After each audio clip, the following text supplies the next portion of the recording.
ধন্যবাদ শাহরিয়ার। আপনাকে দেখতে পাচ্ছেন যে আমরা একটু দেখাতে যাচ্ছি অঙ্কুর, যেখানে আগুন লেগেছে সেটি বস্তি এলাকা। তো বস্তিতে কিন্তু আগুনের সূত্রপাত হয়েছে, সেই সূত্রপাত হয়েছে কিছুক্ষণ আগে থেকে। তো 5টি ইউনিট ফায়ার সার্ভিসের তারা চেষ্টা করছেন, তো 1 ঘন্টা ধরে তারা চেষ্টা করে যাচ্ছেন। তবে চেষ্টার পর কিন্তু আগুন নিয়ন্ত্রণে এনেছে, কিন্তু সব পুড়ে দেখতে পাচ্ছেন ছোট ছোট ঘর সব পুড়ে একেবারে ছাই হয়ে গেছে। যেহেতু বস্তি এলাকায় থাকে একেবারে নির্ময়ের মানুষ যারা আছেন, খেটে খাওয়া মানুষ যারা আছেন, তারাই কিন্তু এখানে থাকে কম ভাড়ায় এখানে ঘর পায়। তো মাথা গোজার ঠাই ছিল, তার কারণে এখানে ছিল সব পুরো একেবারে ছাই হয়ে গেছে।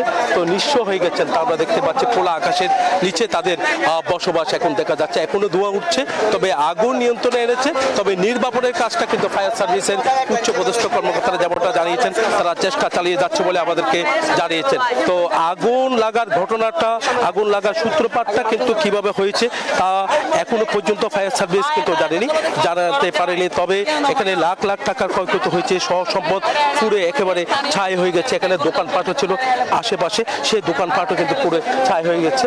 তো এখানে 100টি মতো ঘর ছিল, ছোট ছোট ঘর। তো এটা একটি কলোনি, বস্তি কলোনি নামে পরিচিত। এই কলোনিতে কিন্তু আগুন লেগেছে।